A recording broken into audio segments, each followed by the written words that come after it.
Well, I did it. Rock and roll. Here we are again for another live chat about voice. I just love these chats so very much. I'm having a blast.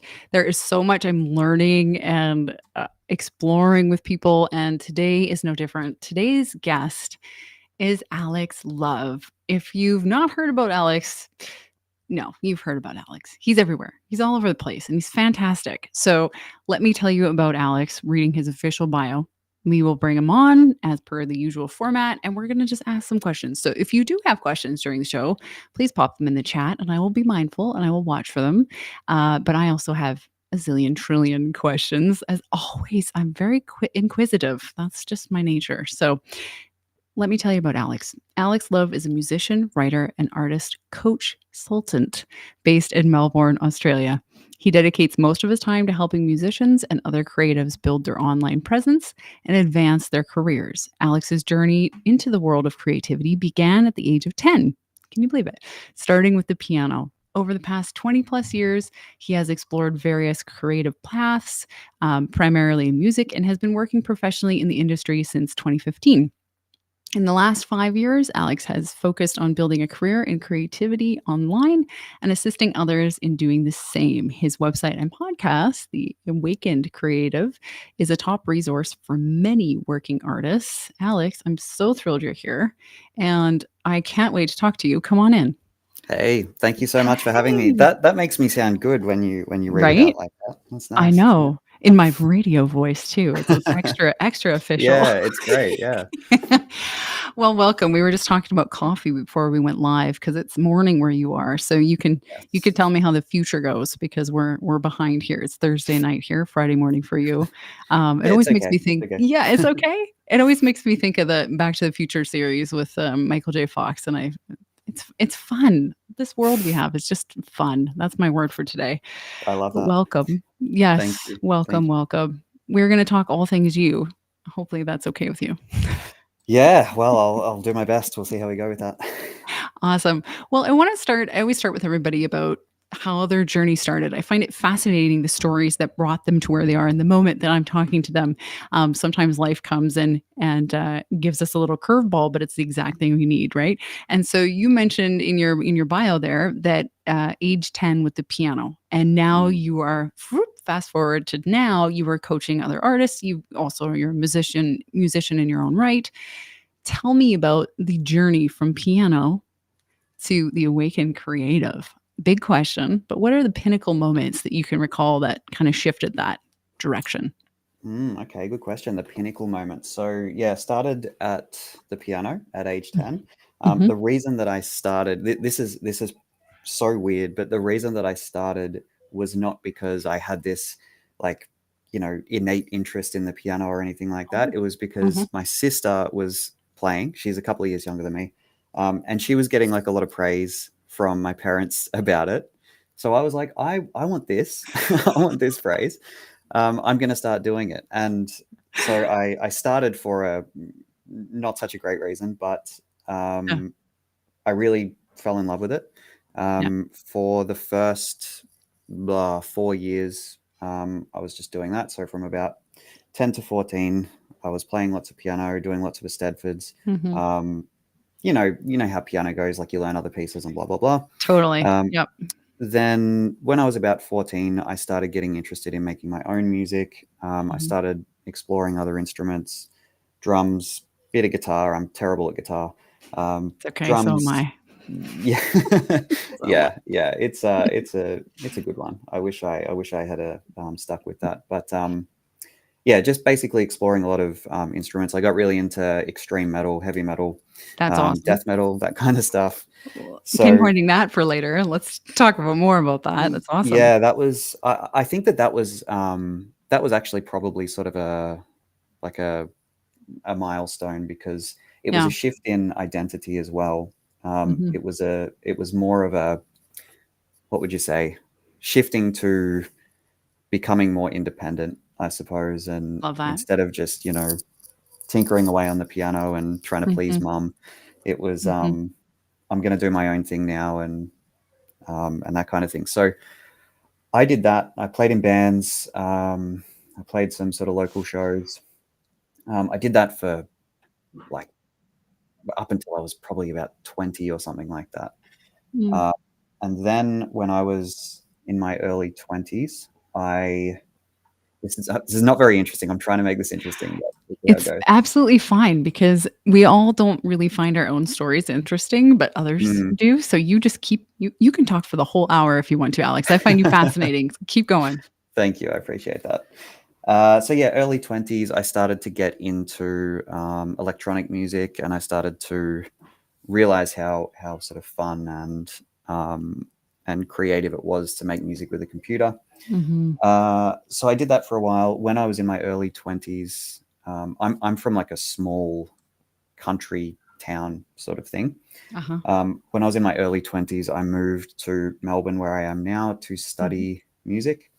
That was a really big moment for me because I kind of got stuck for a while. Just I Mm. was playing music and I was making music, but in this small town, like I was working in a record store, and just kind of I was just kind of treading water and not really doing anything. And so Mhm. I moved to Melbourne to study music, and that was when life really kind of started.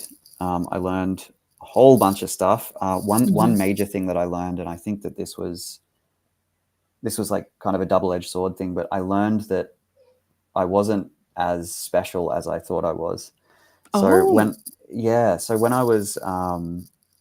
when I was younger, I was like really good at music. I was really good at Uh-huh. the things that I would get interested in something, and then really quickly, like when I started playing piano, I think I did, after the first year, I did like a grade 4 AMEB exam. And then after the Mhm. second year, I did grade 5, and then after like the third year, I did grade 7. And I was like, this kind of pattern of getting really good at things and feeling like I was really good at things kind of continued. And then I moved to Melbourne, which is like a much bigger place. It's a Mhm. it's a major city and all of that. And I was around all of these other musicians who were exceptionally talented and younger than me, and Mhm. they had all of these interesting perspectives and different takes. And I realized, like, wow, there's like a lot more to this music thing than what I thought. Because Mhm. up until this point, I was kind of just I had no way to kind of tell where I was at. You know what I mean? Mhm. Mhm. So I suppose it took me 4 years to finish my degree. It should have taken me 3, but it took me 4. So in that time, I really, really, really leveled up. I Mhm. really had to develop my skills. This is probably one of the biggest milestones for me. And this is the thing, because a lot of people say that going to study music is a waste of time. Mm. Mhm. They say, like, you don't need music school and blah blah blah, and that might be true for like a lot of music producers, and you definitely don't have to do it. But for me, it was where I met my first mentor. He was one of my lecturers. I met a bunch of cool people, learned a bunch of amazing stuff, even though not all of it I've applied to real life outside of the degree. Love that. Um, Love some that. of it I have, yeah. And my mentor, my lecturer, sorry, he became my mentor. We started working on professional jobs together, and that was in 2015. We started doing these sort of electronic music production projects, some composition projects, sequencing for putting music under band stuff, doing creating Mhm. backing tracks for live acts, doing um, producing songs and that kind of thing. Um, so this is sort of where I really started to go into what would you say? I really started to get excited about the other side of music, which was helping other people and like the service based thing. Mhm. And this was something, if I look back now, I didn't know it at the time, but if I look back, I've always been someone who wanted to kind of help lift other people up and help them get stuff going. And I always found a little extra joy in doing that than just making my own stuff. And I Mhm. used to think I wanted to be like a rock star, Mhm. like an amazing drummer or something like that. And as cool as that would have been, Super cool. I yeah, yeah, I think I really enjoy helping other people. It gives me something more. So I'm trying to make this more interesting, but um, that that went on for a while. I don't know how many years, but I was Mhm. working with my mentor, and then I started going out on my own doing sort of music production jobs and stuff like that. And I thought I was on like the dream path. And it turns out that once I went out on my own, after I had a bit of experience, I realized that this isn't this isn't quite right. This Mm. is what I thought that when I started working with Nick, who's my mentor, his name's Nick. When I started working with him, I was like, I've made it. Like, this guy is Yes. amazing. This guy is Yeah. like he's done all kinds of amazing things, and he was bringing Mhm. me in on some really like impressive projects, and I just felt on top of the world. And then I got to I can't remember how old I was, but I got to a point, and I realized that this isn't there's still a hole. There's still something there that's not being filled. And so it was, I'm kind of downplaying the struggle that I went through in I this hear you. time. But yeah, it Mhm. was like there was simultaneously really, really Mhm. exciting, good stuff happening, and it was really promising. And then there was this other side of me that was just constantly struggling and feeling like something wasn't right.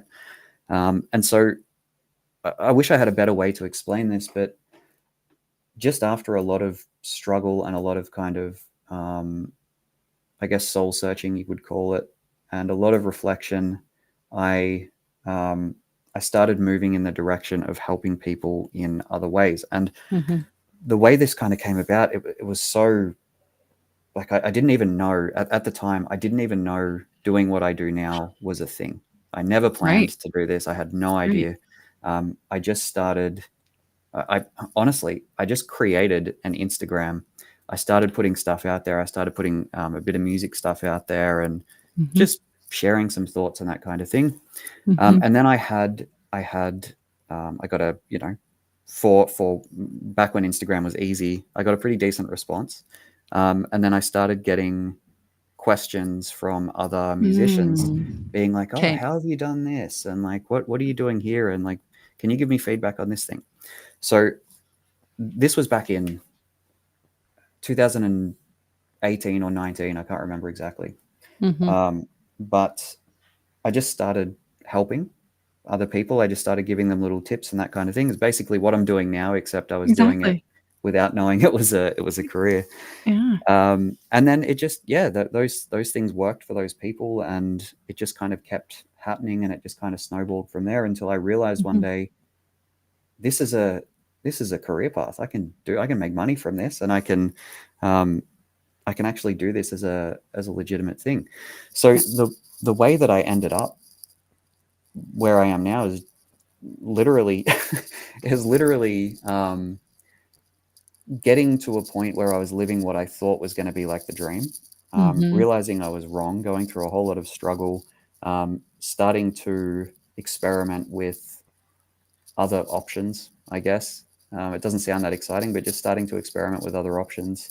Mhm. And then the awakened creative was born out of this. And then it kind of, once you start getting something going, it kind of snowballs, and you get excited about it, and you start putting a lot more energy into it. And Mhm. yeah, it's kind of weird. Like, it's weird that we're even at this point where I'm having this conversation with you as someone who has built something like this, because um, I never would have thought that this is where I'd end up. And I should say as well, before I kind of wrap this up, is that when I back when I was like just a musician making my own music and that kind of thing, I hated the idea of marketing and branding and any of that kind of I stuff, love this. I love business. this. Yeah, Yep. I absolutely hated it. And Yeah. I obviously didn't understand it. I didn't understand the Mhm. creativity and the um the the self discovery that's involved, and the personal Mhm. growth that's involved with that kind of stuff. And so yeah, it was a really strange. I feel like I had a bit of it like an identity crisis, switching from just musician who makes music to um, creative person who loves marketing and loves branding and can help other people with this thing, and trying to kind of reconcile with these conflicting identities. It's not conflicting now because I've managed to integrate them both, but Mhm. in the beginning it was so strange because I was like, why am I loving this thing that everybody hates and that I used to hate? Why am I finding so much enjoyment? And I used to feel guilty about it. I used to feel guilty Wow. about liking marketing, Ah. because a lot of musicians, they have a certain opinion about it, and I totally get it. They it's very understandable why people feel the way they do about it, but yeah. So I guess it was just to kind of summarize this: a bunch of struggle, a bunch of experimenting, and then I started. It literally started. I was just giving people tips, and those tips worked. And then I took it more seriously, and I got further into it, and I experimented a bunch. I worked with a bunch of artists, and got to the point where I can confidently say that I understand marketing, I understand branding, and I've got the proof to show that I can help people with this. And then it just became a thing. I, Mhm. I hope that makes. I know it's not the most exciting thing in the world, but it's exactly how it went. But I love what I love most about your story is just you were just following the curiosities, Mm, right? And better way of often putting it. often that happens is that the thing that's wrong for us, we catapult right to the top real quick. So we can see really fast that it's not for us, right? Because Mm, if you're spending the next 10, 15, 20 years working up the ladder and then you finally see that, I just feel like that's life working on our behalf, if you will. When we're just like, mm, boom, we're right at the top of our game. We should be loving this, but we're not. Why? So that was very cool. And the fact that you, the fact that you just kind of detested marketing. I talked to one of my first interviews was Justin Stoney. He's an online vocal coach from New York, and he's like, I used to think vocal coaching was the worst job in the world I could possibly do. So sometimes when we have this intense love or intense hate, it's actually pointing us to the thing, right? So yes. that's very helpful. Even you just sharing that for people listening. It's okay to love the thing you do, and it's okay not to love the thing you thought you should, right? I think, Yes. yeah, yeah. Absolutely. I think as well, a sort of important takeaway for me at least was that you should be open to. I mean, you should really be open to your path not looking exactly like what you thought. And it's basically what you just Mhm, said. But mhm, it's, I really, really thought that um, there was nothing in the world that could make me someone who identified so strongly with being a musician. Like it was literally my entire life. Like it was my whole identity. mhm, I never thought that there would be something that could sort of top that for me personally. mhm, And mhm, I think like I've worked with a lot of artists, of course, and um, a lot of them have this really, again, understandably, this fixed idea of what they want their path to look like. And that is mhm, incredibly powerful because you have a really strong vision and it's really specific, and then you can kind of make that happen.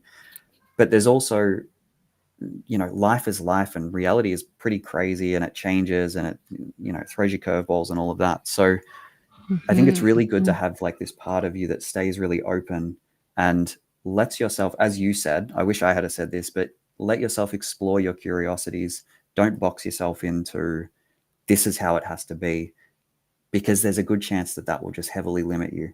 You know, there are lots and mhm, lots of different ways to ultimately get what you really want rather than just what you first think. It's like ideas, right? The first idea that you have is probably not going to be that good compared to the ideas that you could have if you keep letting them develop and you keep it open.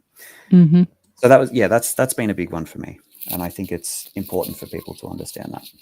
Yeah, I like that was gonna be one of my questions is when people come to you, and I'm sure it's a mix of situations, but is it better that they know exactly what they want and how they want it to go? Or do you always recommend them kinda stepping back from that and being like, you kinda said this Mm. already, but if someone's coming to you, how do they know when it's time to work with Alex? How clear does this vision have to be? That's a good question. So I Mhm. would say that one of the things that I can help with is helping you kind of get clear on it. Um, Yeah, but it's a tricky one to answer because you do want to know what you want so you're not led astray by things that you don't want, sort of that's thing. fair. And Mhm. to an extent there's going to be some of that. You can't avoid that completely, but what I'm talking about is you don't want to be told by someone else that you want this thing, and then you go and spend years doing that thing, and then Mhm. you realize that you hate it. Mhm. Again, we just want to reduce how much that happens. Mhm. Um, but on the other hand, it's how do I say this? It's important to have a really clear direction that you want to go in. Mhm. But that and you want to kind of try and maintain that clarity as much as possible, even though there are going to be stages where you just feel totally lost. But you also need to be flexible with that direction. So if you think about it like you are like your purpose and your sort of yeah, we'll say your purpose is kind of constantly changing. It's constantly sort of you might end up at a place that you thought you wanted to be and then realize that it needs to be a little different. So it's I wish I could give you a better answer, but it's kind of this balance between knowing exactly what you want, but then always having this sort of like routine reflection of like, is this still what I want? Mm. Chances Mhm. are, if you are like if you've been making music for a while, you've Mhm. got a pretty good idea of what you want your life to look like if you've ever thought about it. Um, and I think there's a lot of power in being really, really specific about what you want. Mhm. But how you get there Yeah. needs to be flexible, because if you Mhm. say social media is a great example. If you say, I'm going to build a huge fan base on social media, and then I'm going to monetize in this way, and then I'm going to blah, blah, blah, blah, blah. It's like, that's cool. But what about when, the algorithm changes or whatever, and suddenly you can't reach people? What are you going Right. to do then? Are you going to give up, or are you going to stay flexible and maybe find a different path and Mhm. maybe use social media in a different way, or Mhm. even try and, add in other parts and that kind of thing? Mhm. So it's a bit of a messy answer, but I would say, I mean, if you don't know what you want and you want some help, I can help with that and come and work Yeah. with me. But Yeah. also, if you do know what you want, um, it is really good to have a. I would say it's really important to have a really good idea of um, where you want to go, and some of the things that you definitely don't want to start with. You know, Mm. um, Mhm. so that it kind of clears the way for figuring out what you might like to start with. Mhm. But you've got to keep that open. You've got to keep that flexible. Mhm. It's kind of like you need to learn to develop the skill of holding both of these things in your head at the same time. The ability to be like, no, I'm doing this. I'm going in this direction, and also I can be flexible and I can move around if I need. It's it's like it's the whole artists should be delusional thing, like Yes, that I that love that. mindset. I Love love that that. too. I love that too. But I also have this side of me that, because I work with a lot of artists who, when Mhm. they come to me, they're lost and they've followed this be delusional advice, but they end up in a worse place than where they started. And Mm. you could say, well, maybe that's where they were meant to end up, and that might be true. But also, this be delusional attitude, I've found personally that it only really works if you've also got this, like this groundedness, like this, you're sort of also grounded in reality in the right Yes. ways. You know how to build a strong foundation, or you have built a strong foundation, so that when you jump up really high, you don't just fall on the ground and break Mhm. all your bones. You actually got like a solid thing to land on.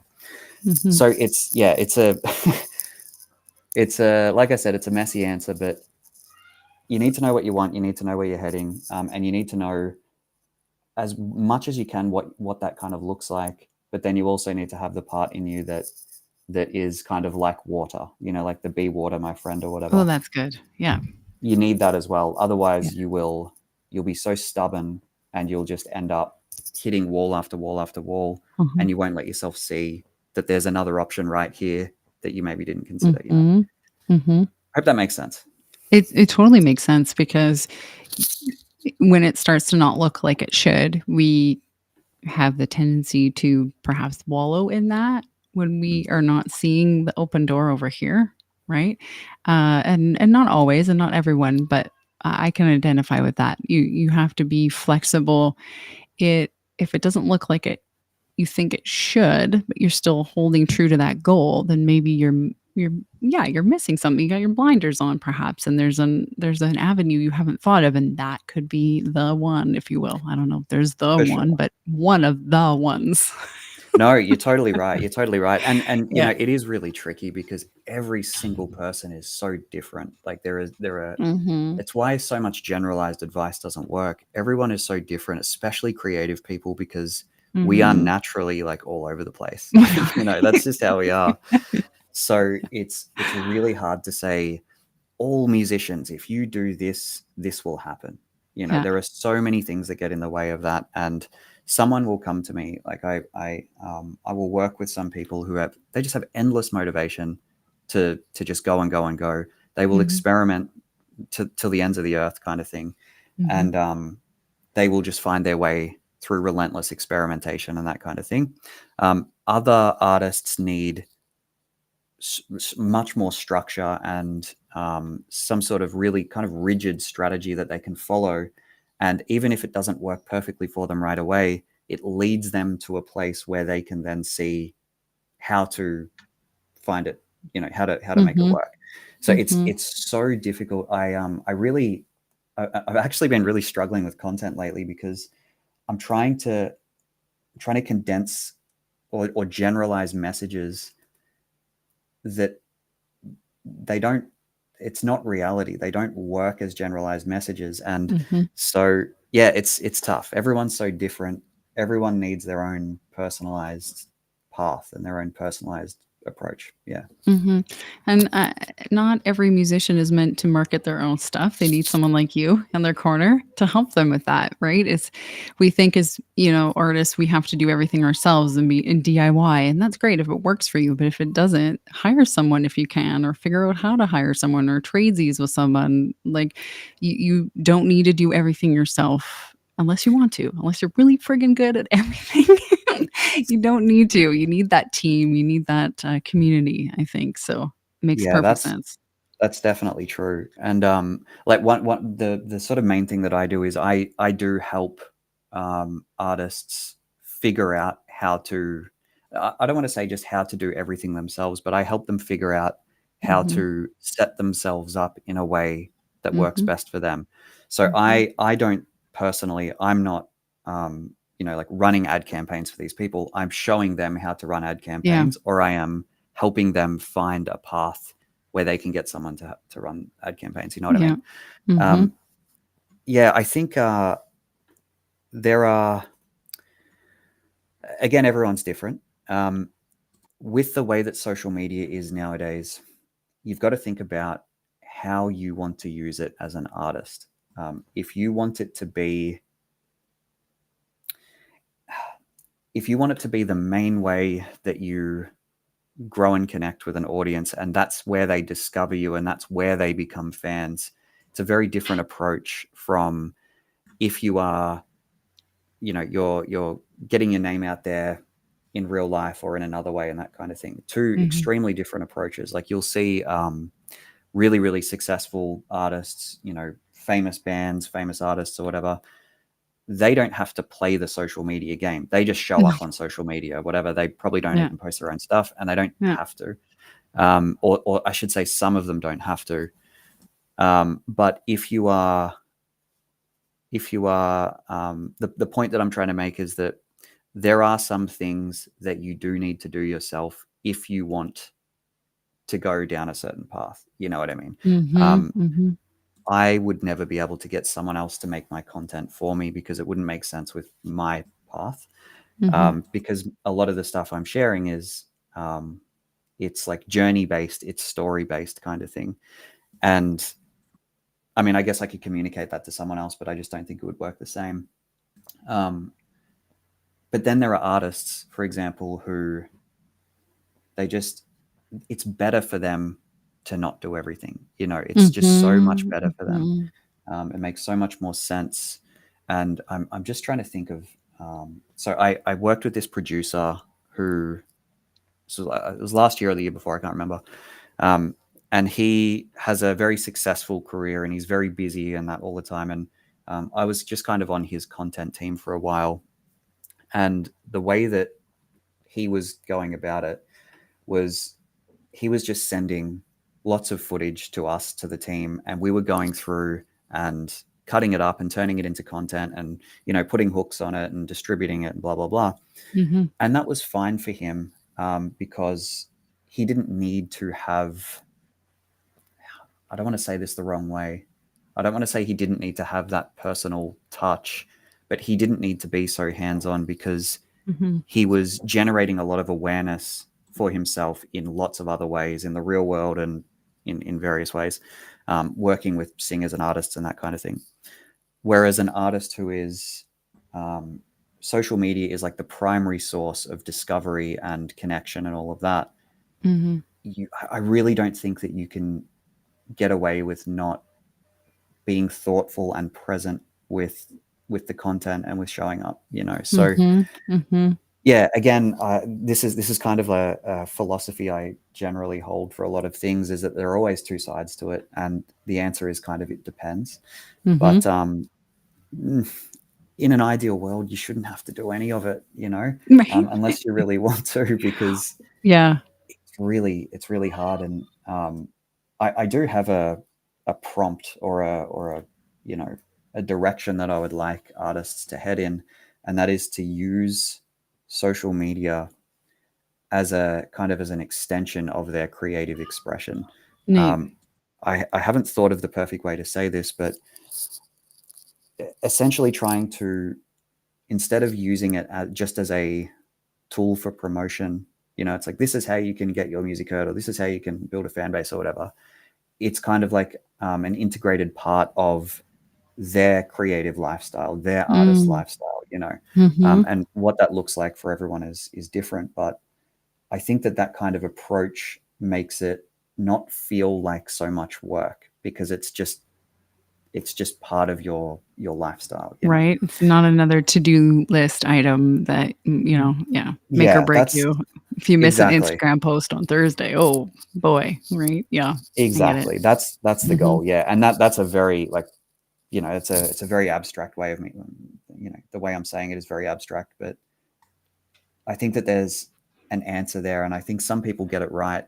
And yeah, it's just finding your, just it kind of really comes down to, how well do you know yourself, and how well do you know how to, um, sort of allocate your time and your energy to the right Mhm. stuff to make this optimal, and actually sustainable and doable for you. I think that's, Mhm. yeah, something like that.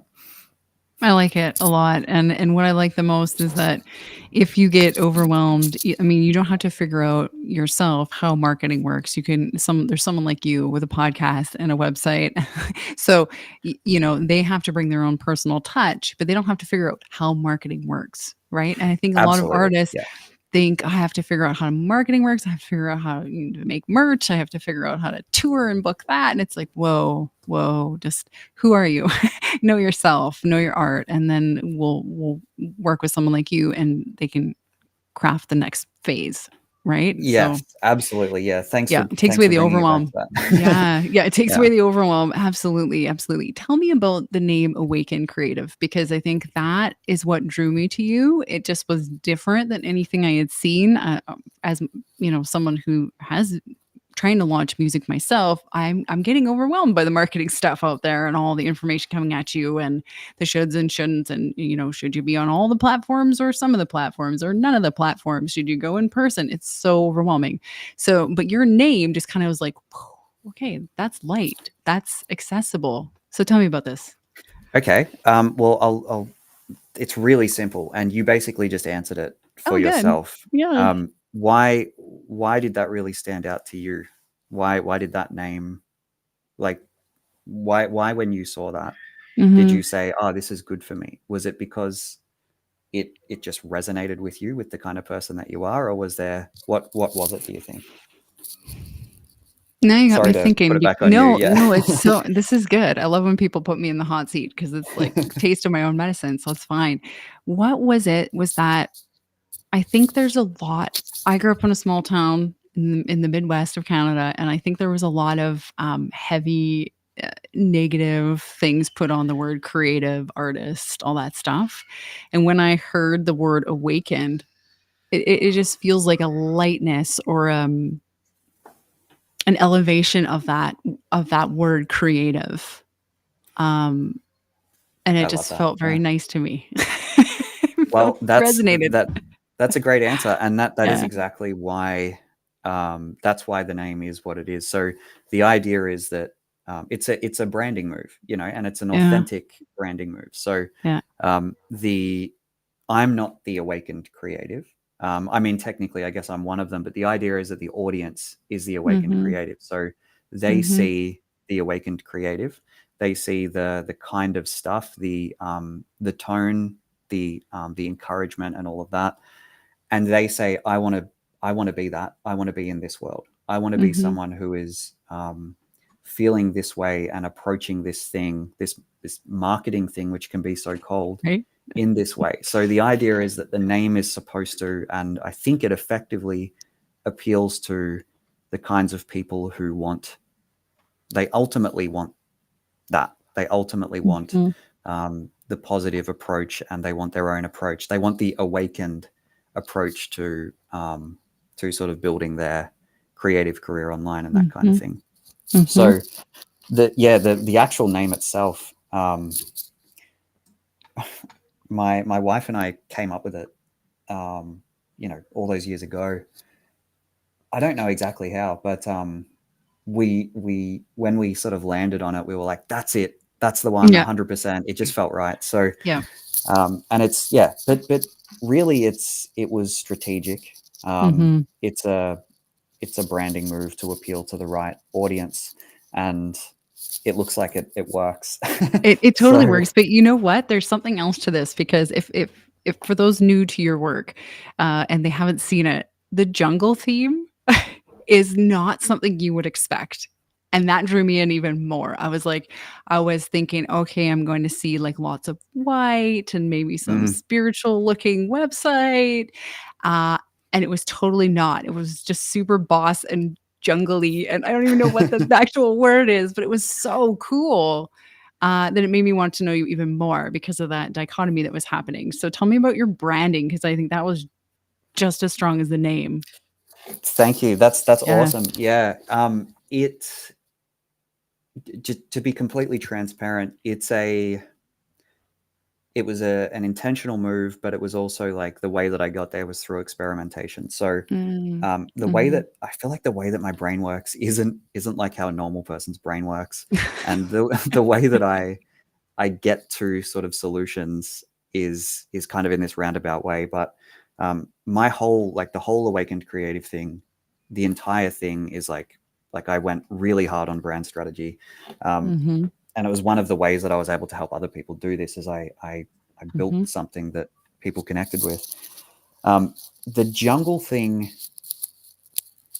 it was, I mean, it's definitely an aesthetic, um, that I wanted to. So I've got to think of the right way to explain this. There is a certain tone to the kind of dense Mhm. jungle thing. It's a, it's nature. Mhm. Um, and that's something that is very authentic, but Mhm. it's a little bit deep. Like it's not like, Mhm. light sketches of leaves or something like that. It's No. like it's dense. Mhm. Um, and my what I try to do, it's kind of supposed to be like a bit of a reflection of, um, the way that I help and the content that I put out as well. So Mhm. Mhm. when someone comes to the awakened creative world, I don't want them to feel like they're getting this surface level sort of light thing. I want them to feel like they're, I mean, light as in Mhm. encouraging, yes, but not surface scratching Not stuff. fluffy. Yeah. Yeah. I Yeah. want them to go deep into the jungle essentially, Mm. and have this. I wish I could think of a better way to say it, but this deep experience Mhm. wherein they're going right in and they're uncovering a lot, and they're getting like they're almost getting overloaded, but not in a bad way, Mhm. with this density of um, what would the word be? Awakening. This Mhm. density of like, I see it now. You know what I mean? Yes. Yep. So it's Yep. there isn't really one specific thing, but it was definitely an aesthetic. Like Mhm. it was a choice. Mhm. Um, it's also, yeah, I didn't want it to be like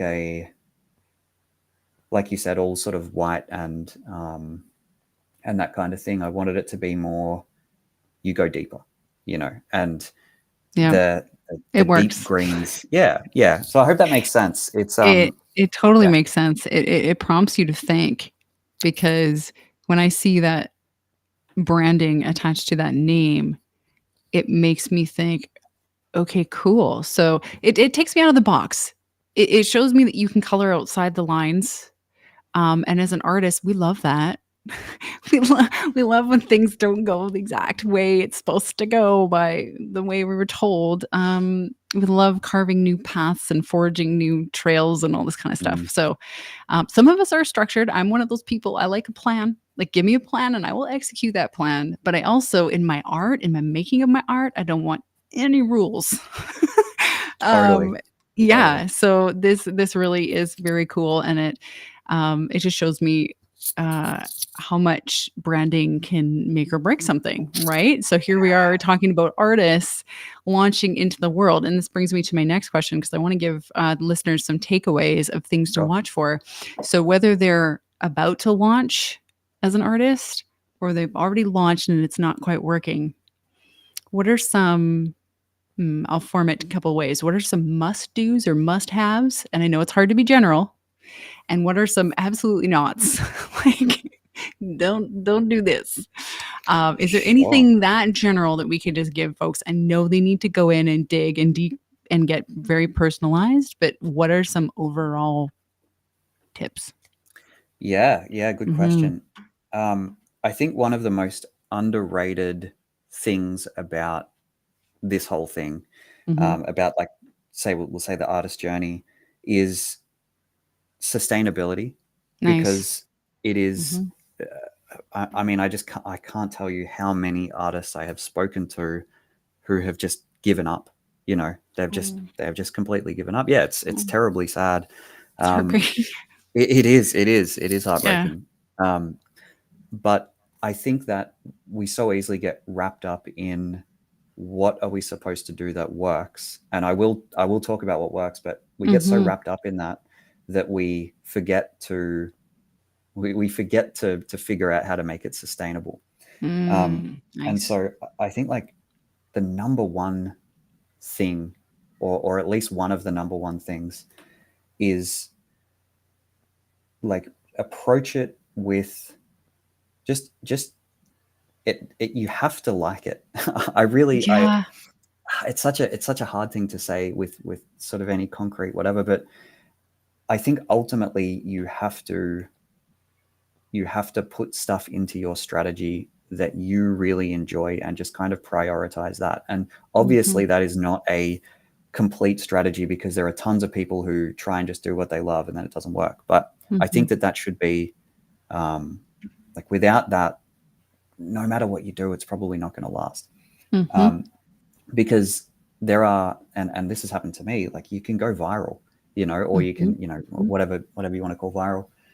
You can reach 1 million people and think that your life is going to completely change, and then it doesn't, and you're unhappy because you're Mm. doing stuff that you don't necessarily want to do, and then you feel this Mm. constant pressure to keep doing that. So that's something that I think you should start with. Like, okay, um, if I'm the kind of artist who just absolutely does not want to do like trends, or does not want to do, you know, I don't want to play the game to this extent, Mhm. let's kind of figure that out, and talk about what we would love to at least try, at least what we would love to start out with, and kind of go from there. Mhm. That's something that I just really want to drive that home. I think that's so important, and it's so abstract. But to give you some other things, so I definitely think, especially if we're thinking about sustainability and like long-term growth, you Mhm. need you need you need a brand strategy, you need an artist identity strategy, you need to have a person. You could think of it like a character, um, or a narrative or whatever it is. You need to have something that people can connect with, because Mhm. there are, as you know, and as everyone knows, there's just endless great music out there. Mhm. There's just endless Aren't we music out lucky? there. Aren't we fortunate? Yes, yes. But there's just endless stuff out there. There are millions, I'm guessing millions of artists out there trying to do what you're trying to do as an artist. Get Mhm. yourself out there. Mhm. Um, you need an artist identity strategy that is really authentic, so it's sustainable. But it's not just you do whatever you want. You know what I mean? Mhm. Like, you have to be Mhm. intentional about it.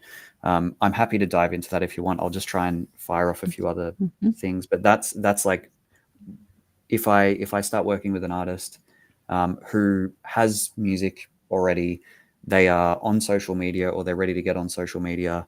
Um, the first thing that I'll actually ask this, like, on the discovery call: what do Mhm. you absolutely not want to do, and what do you like the idea of doing, just to give us a bit of direction.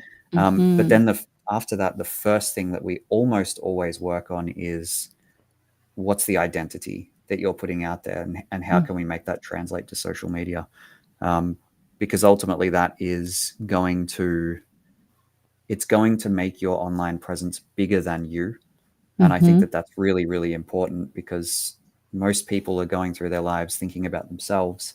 Mhm. And so if you can make yourself, or if you can make your presence, translate in a way that it feels to other people like it's for them and it's about them, you know what I mean? Mhm. Then Mhm. you've got a good winning strategy. Um, but then also, that's not enough either, to do it. And by the way, that can be really fun. Like, that does not Yeah. have to be this, like, it's one of the most enjoyable things that I do, Uh-huh. is brand strategy, because it's a process of self-discovery, and it's also kind of like a process of personal growth as well, because you're Mhm. kind of aiming at this thing. um, but yeah, it's cool to have a strategy, but you need to be able to execute that as well. So, Mhm. Um, this is kind of like a framework that I always give people. Mhm. If you want to consistently and sustainably grow an online presence, you need to be consistently putting stuff out, and that does not have to be you post a billion things a day, Mhm. or you release a song every 2 seconds or whatever. And it doesn't necessarily have to be one or the other, but you need to always have something that gets in front of people. There always needs to Mhm. be something that people are seeing, and generally Mhm. that's going to mean Mhm. you consistently put new stuff out, because it kind of keeps people fed. I don't know how else to say that, It makes off the sense. top of my head. You can't go radio silent and expect people to, like, care when you come back. Like, that's No, not fair. You no, can't just ditch them, right? It's like any that's it. relationship. You gotta keep in touch. Yes. Exactly right. And you Yes. can, you can do that in a few different ways. Like, you don't have to Uh-huh. necessarily, like I said, you don't have to post every single day, no matter what or whatever. Um, some people release music really frequently, and that's cool, Mhm. and they can sort of Mhm. like talk about that and promote that and whatever.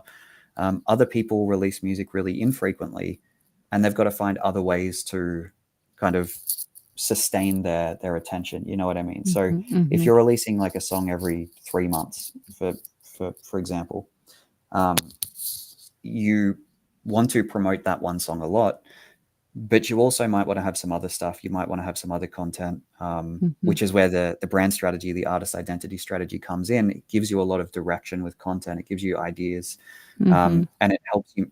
It helps make it all make sense. Mhm. So that's the first thing, is like a consistent output of something, whether Mhm. it's music, whether it's content, whether it's both or whatever, um, or whether it's, you showing up live or, releasing a Mhm. podcast or whatever it is. Mhm. That's important. The second thing is you need at least one reliable way to drive traffic to your music or your profile. And Mhm. I think a huge mistake that so many musicians make is they just automatically assume that because they're posting content or because they're putting stuff out, they're going to get the traffic. They're Mm. if I post this, I will reach people and it will blah blah blah. It Mhm. doesn't work like that, unfortunately. And Mhm. the annoying thing is it does work for some people. Mhm. So everyone thinks that it can work for them, but it's not reality. Mhm. So it's really important that you and if you've got money to run ads, great. If you don't, there are other sort of, you can create sort of like an engagement strategy for social media to draw attention to your profile and to connect with people and to drive traffic. Um, if you make exceptional content and it's appropriate in the context of social media, Mhm. the way people are used to consuming stuff, then that may drive a lot of traffic for you, but it's not a guaranteed thing. So Mhm. need a consistent output, but you also need, um, perhaps separate from content, a really solid strategy for driving traffic to your music or your profile or your content or whatever, because content is Mm. not a guaranteed method of driving traffic. Fair. Um, I just have a question for you, Alex. When you say drive traffic, because I'm kind of new to this whole thing, oh yeah, is it to your website? Is it to where you can buy the music? Is it to your Instagram? Like, is that, I guess, part of the plan is you decide where to drive the traffic to, and then that's what, okay, perfect. Thank you. absolutely. So Yep. Yep. you can drive traffic straight to Spotify if you want. You can drive it to your website. Hmm. You can drive it to your profile. Um, it But you it want to really pick depends. somewhere definitive to drive that traffic to, not just Yes. willy nilly. Got it. Thank you. 100%. And where that is for you will completely depend. So, Yeah. some people will, Yeah. they'll just they'll run ads Hmm. they'll run ads on Instagram and maybe Yeah. Facebook that Hmm. lead to Spotify. Got it. But Hmm. with the right kind of ads, you will also, as a side effect, get social media followers from that. So that can be an Mhm. effective strategy because you're getting Mhm. the streams, you're getting the listeners, the followers, sorry, the listener base over there, but Mhm. you're also getting the followers on social media, um, Cool. as Mhm. well. And that can Mhm. also be a bit of an antidote to having to post all the time as well. Mhm. Other thing that I would say that is really, really essential, and this is another massive thing that I think a lot of people get wrong, and it's understandable, but you also need to have a way to create and maintain a really strong connection with your fans or with your audience. And this Mhm. sounds like posting stuff and releasing music would do that, and it can, but a lot of musicians feel like there's this big sort of wall up between them and their audience, Mhm. on social media, or they feel like there's just not a clear sort of there's not a clear connection there. You know what I mean? And so I think it's really worth, especially if you're starting out, Mhm. or if you aren't. I'll say it like this: if you're posting a lot of content and releasing a lot of music, and you're getting like tons of comments daily about how much they love you and how your music has changed their life and just how great they feel to be in your world and all of that, then you're probably fine. Your content and Mhm. your music is doing the job that you want it to do. Mhm. But if you're not getting that, if you're Mhm. getting if you're releasing a lot of stuff or you're putting out a lot of stuff, and if you have a reliable way of driving traffic, but you still feel like there's this big hole there, like you don't feel Mhm. like there's this connection, then you may need to, again, separate the connection part from the other two things and Mhm. find a way to more deeply connect with them. And Mhm. that can be like, you can do that in a whole bunch of ways. It could literally just be making like a concerted effort to, um, personally connect with your fans on social media. Mhm. It could be that if you can get people onto a list, you send out an email every week or something like that. It could be that you do things like what we're doing right now, where you Mhm. you create some sort of thing where people get a chance to more to better connect with you and ask Mhm. questions and that kind of thing. Mhm. Mhm. Whatever it is, there needs to be even something as simple as making people feel acknowledged and seen and heard when they interact with you. So Mhm. if someone, this is such a simple example, but if someone regularly comments on your stuff, let them let them know, show them some sort of sign that you really appreciate and acknowledge that, Mhm. because it makes all the difference to them. You know what I mean? Yeah, of If course. it's so simple, but like if Yeah. if you reach out to someone and say, "Hey, thanks so much for like always being there," and Mhm. like if you just message them or something, that is going to stick with those people. Mhm. Mhm. Um, and if you can do that enough in the beginning, and you kind of build this really solid support base that always kind of supports you, that's going to put you in the position, not only for them to sort of spread the word about you, but Mhm. also in an algorithmic sense, that's going to put you in the position to then reach more people who, it's kind of like if you put that work in up front, it's Mhm. going to help you kind of snowball your growth, if that makes sense. Totally makes If sense. Yeah, so Mhm. those are things that you should absolutely do. Those are Absolutely, gems. yes, Those are gems. definitely. Mhm. Those three things alone, or those and the artist identity and Mhm. setting yourself up for sustainability by um, doing something that you actually enjoy, Mhm. that'll do heaps for you. Obviously, it's not so straightforward, but that'll do heaps Hey, for you. I love that you're I wanna be mindful of your time. I could talk to you for another 5 hours, but we are at the hour, and I wanna make sure that you get to where you need to go. So, Alex, thank you so very much. TheAwakenedCreative.co is where you can find Alex and all his amazing information and tidbits and jungle theme and just amazingness. You can find it all there. And I'm going to close the show a little differently today because I've been dying to ask you about this. And so it might be a short and succinct and maybe a whole other episode on this. Shame.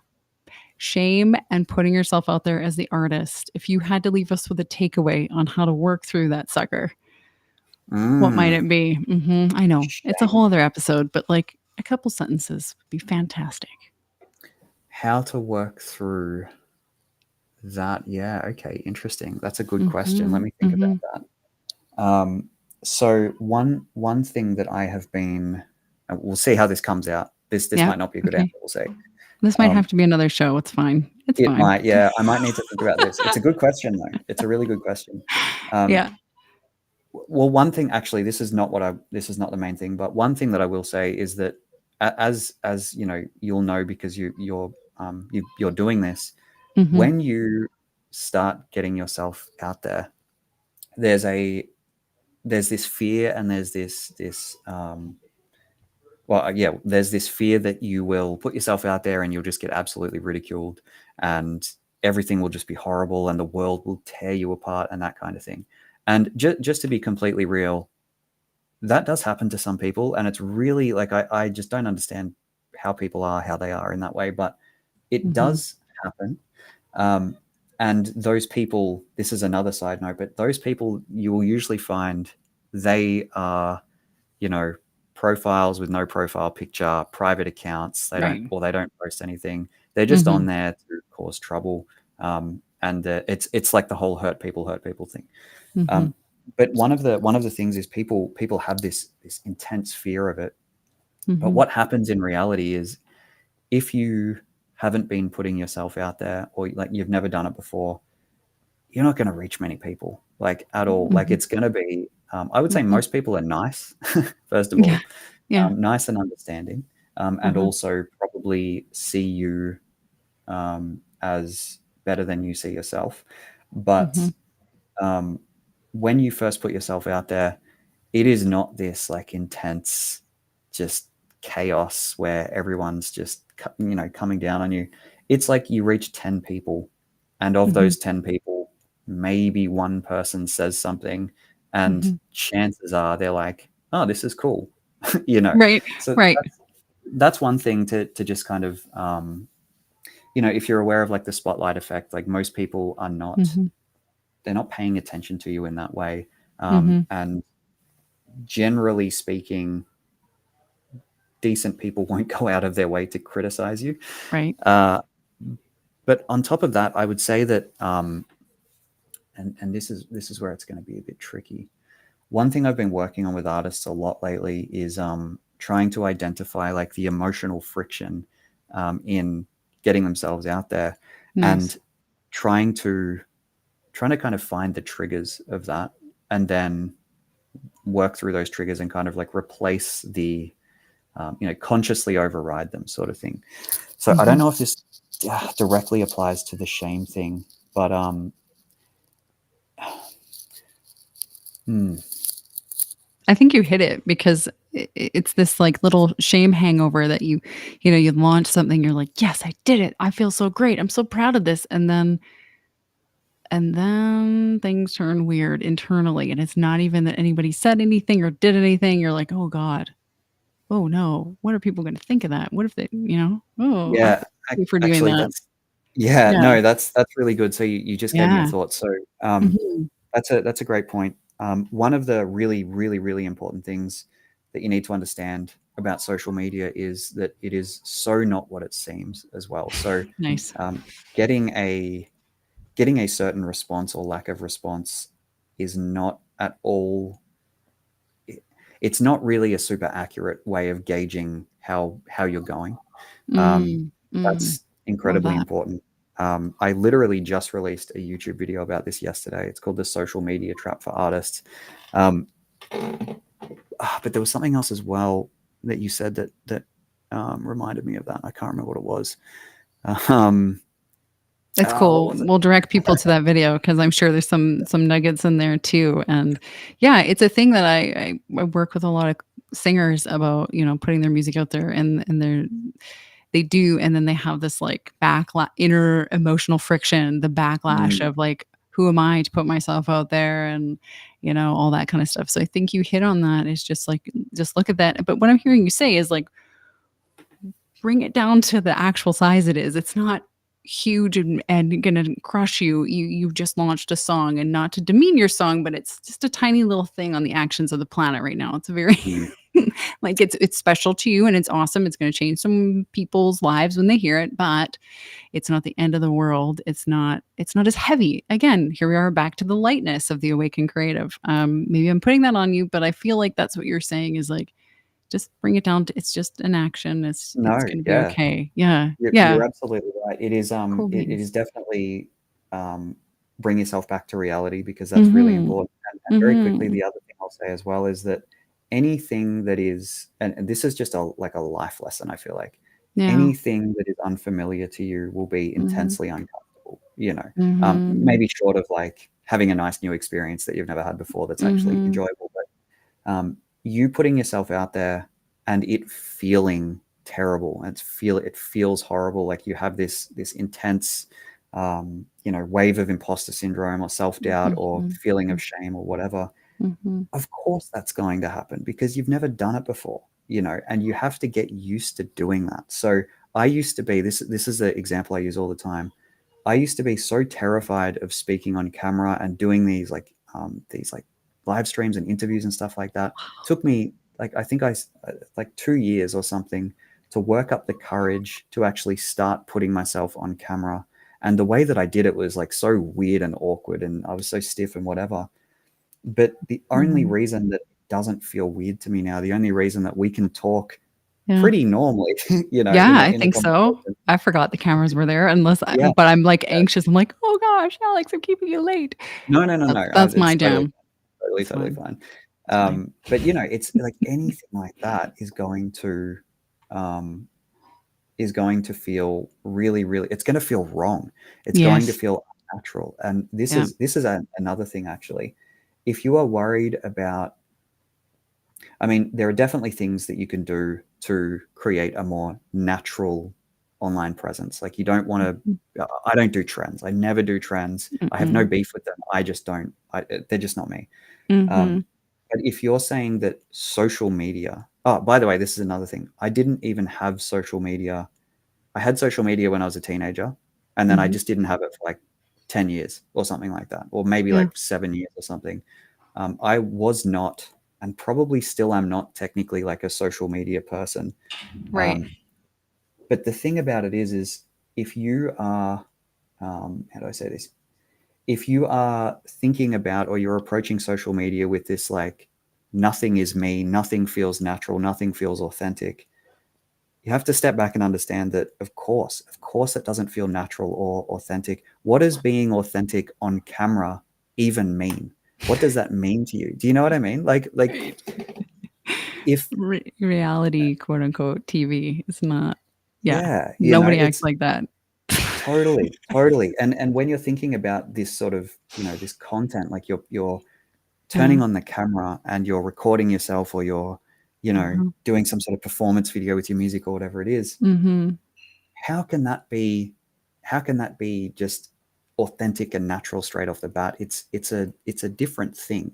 So Mhm.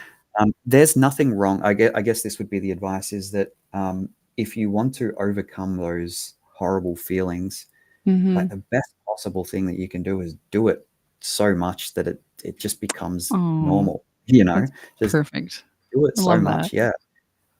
And also just understand that the only way that it's not going to the only way that it's going to feel natural is that there's just no possible way that you can avoid it not feeling unnatural in the beginning. You Mhm. just have to accept that and let yourself be a bit performative, let yourself be a bit unnatural, let yourself be a bit awkward, and then you'll get to the point where you suddenly just don't feel like that anymore. Mm. Just Mm. suddenly feel okay with it. So I hope that makes sense, but It makes I think total that's sense. important. It's total sense, and it's the most beautiful nugget of wisdom to end on. Like, just keep doing it. It'll feel Totally. better. It's like lifting weights at the gym. At first, it sucks, and you're like, "Why am I here?" And then, you get there, and then when you see a little muscle, and you're like, "Oh, okay, let's do this. Game on." Right? That is a I'm feeling you. that's a great Mhm. analogy, especially because when you're Mhm. in the gym, the first time you try and lift like a barbell, even though you're Mhm. technically doing everything right, you're doing the movement, you're all shaky. Yes. You can't get the weight up Oh, that's properly. even better. Even if you're doing the Yes. form technically right, Mhm. it's not going to feel natural. And then it's after you've done it, you're doing the Mhm. exact same thing after you've done it a while. Even though you're doing the exact same thing, it feels a lot more natural. So working out Mm. is like the best way to, it's just the best analogy for everything. So that's And you great. gotta That's a keep great at one. it, because if you keep restarting every 6 months, it's gonna suck every time. So just keep at it. Keep going to the Yes, gym or make a home gym, whatever you need to do. absolutely. Alex, you're fantastic. Thank you for your Thank time. I kept you late, so I'm sorry. No, it's Um, totally fine. Canadian over here. I have to say sorry for everything. It's what we do. Um, but everybody remember, you can visit Alex on his website, theawakencreative.co, and you can find out about more episodes from me on the YouTube channel, because it's the most up to date. So, Alex, fantastic. Thank you again. And ciao.